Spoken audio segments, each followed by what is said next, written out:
Agora vamos falar dos 15%? Dos 15% das pessoas que falaram que tem medo do paciente ter um problema no pós-operatório, como parestesia, alveolite, infecções e trismo. Vamos conversar um pouquinho sobre isso? Primeira coisa que você precisa fazer, gente, é um planejamento. Não sei se vocês já leram aquele livro A Arte da Guerra, de Sun Tzu. Ele fala que o guerreiro vencedor vence a batalha antes de chegar no campo de batalha. Sabe por quê? Porque ele planejou a batalha. Ele já fez a cirurgia aqui dentro. E para você fazer a cirurgia aqui dentro, você tem que planejar. Não tem jeito. Como é que você faz isso? Anamnese. Fazer uma boa anamnese para saber quais os problemas sistêmicos do paciente. Se ele toma algum remédio que pode causar algum problema durante a cirurgia. Se ele tem algum problema de ansiedade. Se o topo de ansiedade dele é muito grande, de repente você vai precisar passar um ansiolítico, né?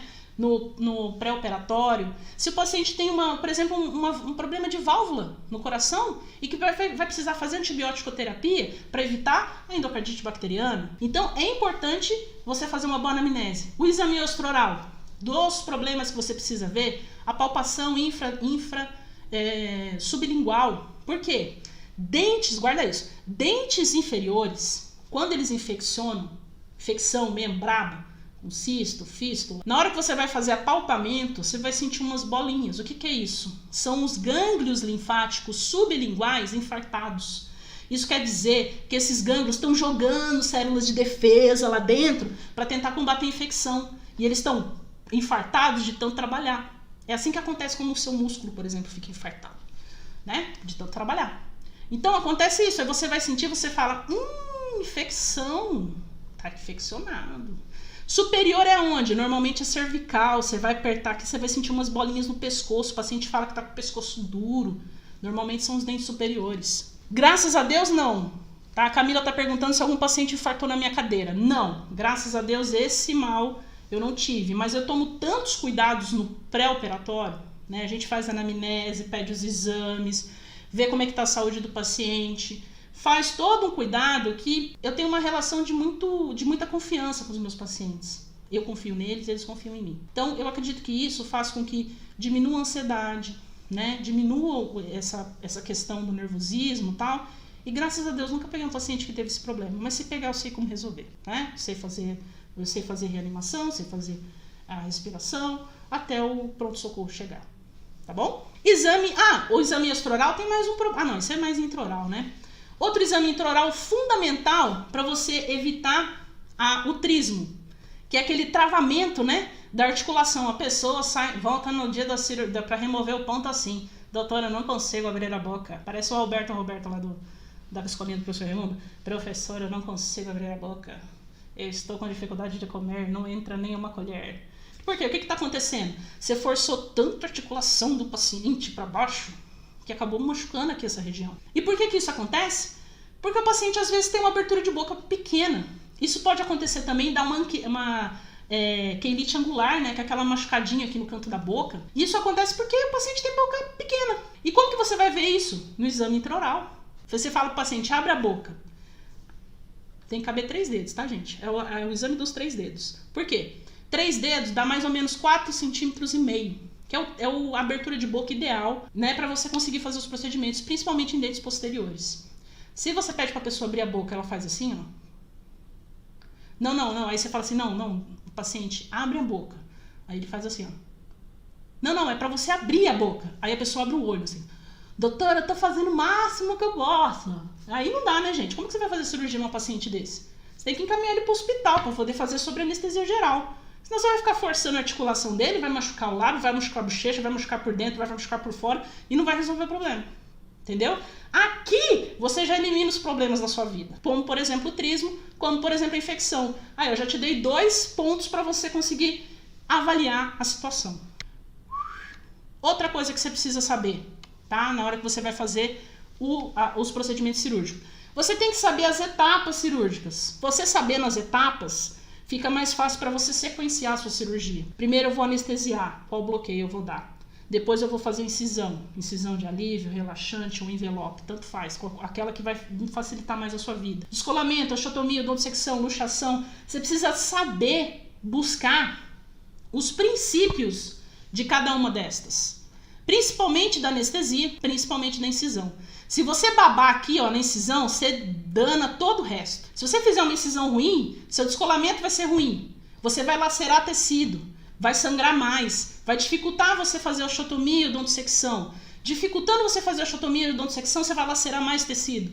E na hora que você vier fazer a sutura, papai, o negócio vai ser feio, viu? Colcha de retalhos vai ser pouco. Você vai ficar mais tempo fazendo sutura do que tirando dente. Então, o que você precisa fazer? Estudar cada etapa dessa aqui. Porque na hora que você for fazer, você sabe o que fazer.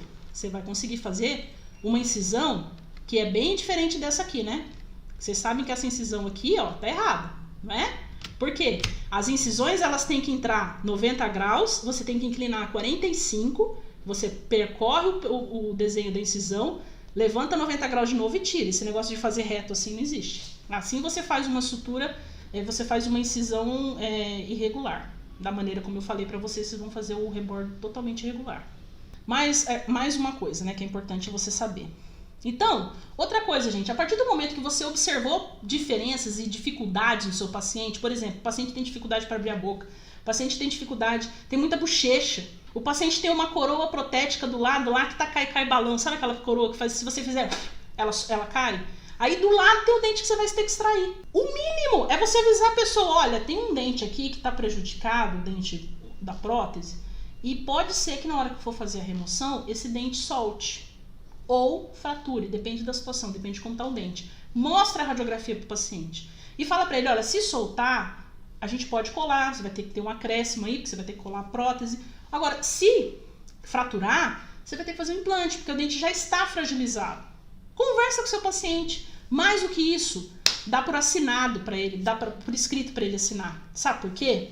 Porque a gente tem depois que a gente se forma, pessoal, a gente tem o que a gente chama de responsabilidade profissional ou responsabilidade civil. O que vai acontecer? Se esse paciente, você quebrar a coroa dele e você não tiver nada escrito, você tem um contrato. Se você não tiver um contrato, você tem um contrato. Por lei, a parte lesada, no caso, o paciente, ele tem um contrato verbal. E aí é a palavra sua contra dele. Só que tem um problema, o ônus da prova é seu. Você que tem que provar que você está falando que você conversou com ele. Entendeu?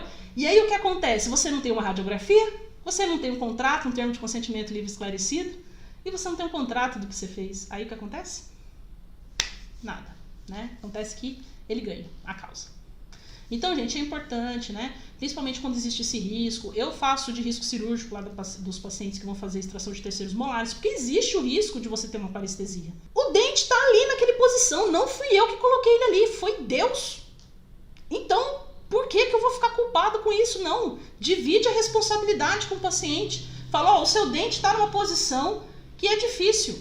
Existe o risco de parestesia. Se você tiver parestesia, eu vou acompanhar você. Você não vai estar sozinho. Explica para ele o que é parestesia, que é uma sensação sensorial, que a cara dele não vai cair não, porque são nervos diferentes. A gente está falando de inervação sensorial e não esquelética. Então são coisas diferentes. Explica pra ele que é ele sentindo, que não é uma coisa que a cara dele vai cair, que é um derrame, não é um derrame, né? E que você vai cuidar dele, que você vai acompanhar ele se caso venha acontecer. Pode ter certeza.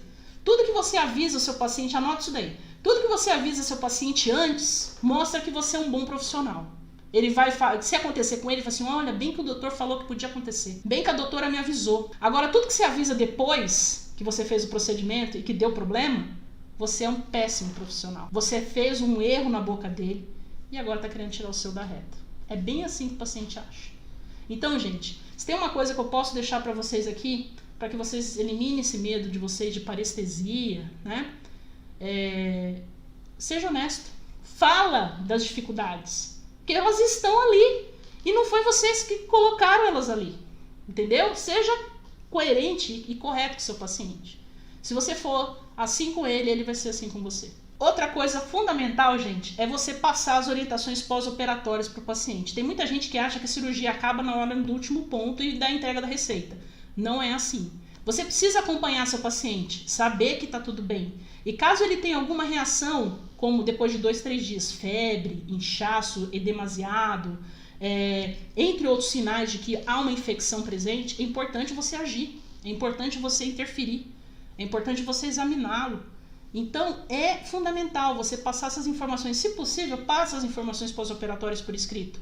Pode ser uma mensagem de WhatsApp, pode ser um papel que você escreve lá todas as orientações, né? Alimentação gelada pastosa por nas primeiras 24 horas, fazer compressas com gelo, enfim, aquelas orientações que você acredita que são ideais. E pode ter certeza, a partir do momento que você faz isso, você tem essa preocupação, que você liga para o seu paciente no outro dia para saber como é que ele está, as coisas tendem a melhorar. Porque quando você liga no outro dia, o paciente que estava assim, não vou tomar medicação não, bobagem, isso é um dente, não vou tomar medicação não. Na hora que você liga no outro dia, ele, nossa, a doutora ligou. Não, melhor eu tomar medicação, porque deve ser uma coisa séria. Ela nunca me ligou? Né? Então é assim, entendeu? Que o paciente age. Às vezes ele não leva muito a sério o que você passa para ele.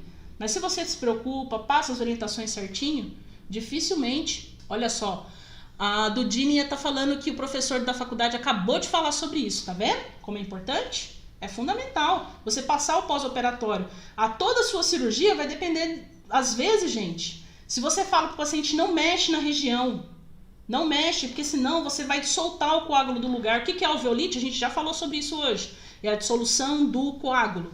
Se há a remoção daquele coágulo, o alvéolo fica seco, as terminações nervosas ficam expostas, o paciente tem uma extrema dor e o nosso organismo, ele fica meio assim, tipo, tá, e agora? O que eu faço? Porque eu estava acostumado a, depois do coágulo, levar células de defesa, começar a formar a regeneração tecidual, mineralizar tecido para formar osso naquela região. Não tem coágulo? Para onde eu vou?